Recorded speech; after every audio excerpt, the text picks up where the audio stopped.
નમસ્કાર. આપણે સૌ જાણીએ છીએ કે પ્લાસ્ટિક આપણા જીવનને કેટલું સરળ બનાવે છે, બરાબર ને? પણ શું ક્યારેય વિચાર્યું છે કે આ જ સુવિધાની પાછળ એક મોટો ખતરો પણ છુપાયેલો હોઈ શકે છે? તો ચાલો આજે આપણે પ્લાસ્ટિકના એ જ છુપાયેલા જોખમોને સમજીએ અને એ પણ જાણીએ કે એનાથી બચવા માટે આપણે કયા નાના પણ અસરકારક પગલાં લઈ શકીએ છીએ. તો શરૂઆત કરીએ એક નાના સવાલથી. જરા આંખ બંધ કરીને વિચારો, આપણા ઘરમાં આસપાસ એવી કઈ કઈ જગ્યાઓ છે જ્યાં પ્લાસ્ટિક છુપાયેલું છે? મને ખાતરી છે જવાબ આપણને સૌને ચોંકાવી દેશે. શરૂઆત તો જુઓ, આપણે રોજબરોજ જે શાકભાજી ખરીદીએ છીએ ત્યાંથી જ થાય છે. કેટલી સહેલાઈથી પ્લાસ્ટિક આપણી રોજિંદી જિંદગીનો એક ભાગ બની ગયું છે, ખરું ને? અને વાત સાચી છે. સવારમાં ઉઠીને હાથમાં લીધેલા ટૂથબ્રશથી માંડીને રાત્રે પાણી પીવાના જગ સુધી પ્લાસ્ટિક એટલી હદે આપણી સાથે વણાઈ ગયું છે કે ઘણીવાર તો આપણને એની હાજરીનો અહેસાસ પણ નથી થતો. એ બસ બધે જ છે. પણ આ જ સુવિધાની પાછળ એક મોટું જોખમ છુપાયેલું છે. ચાલો હવે એ સમજીએ કે આ સરળતા આપણને કેટલી મોંઘી પડી રહી છે. જો જે સિંગલ યુઝ પ્લાસ્ટિક આપણા હાથમાં થોડી મિનિટો માટે સુવિધા આપે છે, એ જ પ્લાસ્ટિક સમુદ્રમાં પહોંચીને ભયંકર તબાહી મચાવે છે. જે વસ્તુ આપણા માટે ફક્ત એકવારના ઉપયોગની છે, એ જ સમુદ્રી જીવો માટે જીવનભરની સજા બની જાય છે. અને આ ખતરો માત્ર પર્યાવરણ માટે જ નથી, એ આપણા સ્વાસ્થ્ય માટે પણ એક ધીમા ઝેર જેવું છે. કઈ રીતે? જ્યારે પણ કોઈ ગરમ ખોરાક કે પીણું પ્લાસ્ટિકના વાસણના સંપર્કમાં આવે ત્યારે BPA અને થેલેટ્સ જેવા ખતરનાક કેમિકલ્સ એમાં ભળી જાય છે અને ત્યાંથી સીધા આપણા શરીરમાં પહોંચે છે. અને આ કેમિકલ્સની અસર એ ખરેખર ગંભીર છે.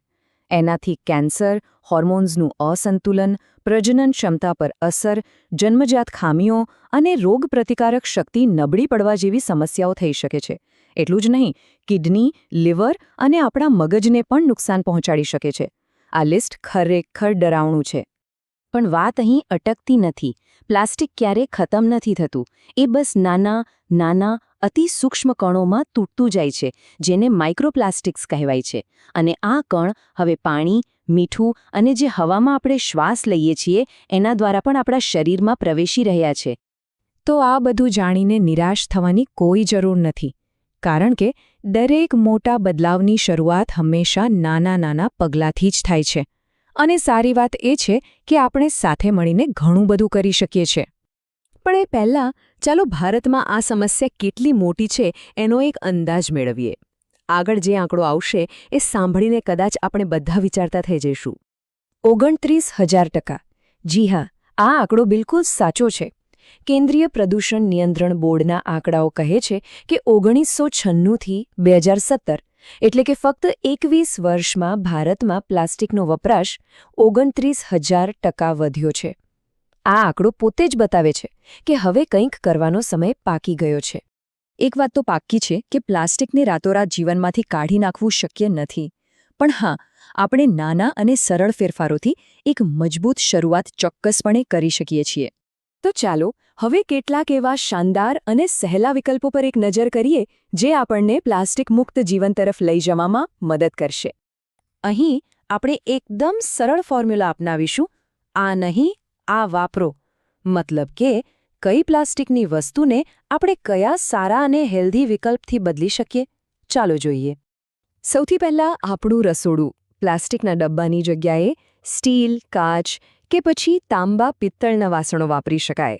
પ્લાસ્ટિકની બોટલને તો તરત જ બદલીને તાંબા, સ્ટીલ કે કાચની બોટલ લઈ શકાય. અને હા, માટીનો માટલો, એનાથી સારું તો કંઈ જ નહીં. અને સૌથી અગત્યનું, ગરમ જમવાનું ભરવા માટે પ્લાસ્ટિકનું ટિફિન તો બિલકુલ નહીં, ફક્ત સ્ટીલનું જ. હવે ઘરની બહાર નીકળીએ ત્યારે શું?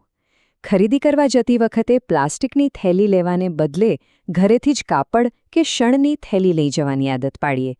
પ્લાસ્ટિકની સ્ટ્રો તો વાપરવાની જ નહીં. એના બદલે વાંસ કે સ્ટીલની સ્ટ્રો વાપરી શકાય. અને બહાર ચા કોફી પીવા માટે પેપર કપને બદલે પોતાની સ્ટીલની નાની બોટલ કે ફ્લાસ્ક સાથે રાખવી એ એકદમ સ્માર્ટ આઈડિયા છે. અને આપણા બાથરૂમમાં? ત્યાં પણ ઘણા ફેરફાર શક્ય છે. પ્લાસ્ટિક ટૂથબ્રશને બદલે વાંસનું બ્રશ વાપરી શકાય છે. પ્લાસ્ટિક લૂફાને બદલે ગલકામાંથી બનેલો નેચરલ લૂફા વાપરી શકાય. અને શેમ્પૂની બોટલોના ઢગલા કરવાને બદલે હવે તો શેમ્પૂ બાર પણ મળે છે જે કાગળના પેકિંગમાં આવે છે. એકદમ સરળ.